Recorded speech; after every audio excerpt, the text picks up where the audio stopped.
Matinding baha rin ang nararanasan ngayon sa Calasiao, Pangasinan. Inilikas na ang ilang pamilya. Makibalita tayo live kay Joan Ponsoy ng GMA Dagupan. Joan? Maki, mahigit sa 5,000 mag-anak nga sa Calasiao, Pangasinan na apektado ng baha. 9 na barangay ang nagmula ang mga residente. Ang pinaka-apektado nga rito ay yung barangay Talibao. Inilikas na sa kalsada ang mga alagang hayop ng mga residente rito sa barangay Talibao. Balsa at bangka na lang paraan ng transportasyon ng mga residente. Ang bahay na ito, konti na lang, aabutan na ng tubig ang bubong. Gumawa na ng pansamantalang tawiran at hagdan ng mga residente, papasok at palabas ng kanilang mga bahay. Mas mabuti dito, sir, kung mabagit namin, mas mahirap doon, yung tumawid.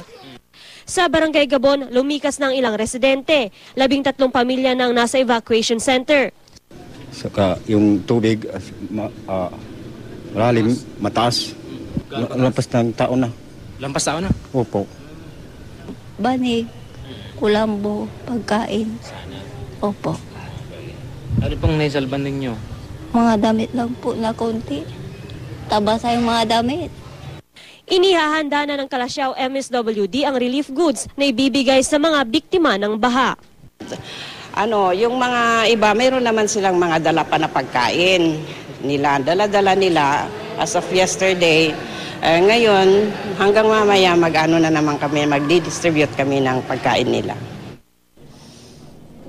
Maging ang GMA Kapuso Foundation nga Maki ay nag-abot na rin ng tulong sa mga residente sa Calasiao, Pangasinan. Nananatili pa rin nga mga residente sa evacuation center dahil hindi pa rin humuhupa yung tubig baha sa kanilang mga kabahayan. Maki, dito nga sa Dagupan City, ilang barangay pa rin ang binabantayan dahil lubog pa rin ito sa baha. Nasa 3 feet nga ang pinakamalalim pero wala pang preemptive evacuation na ipinapatupad dito sa lungsod.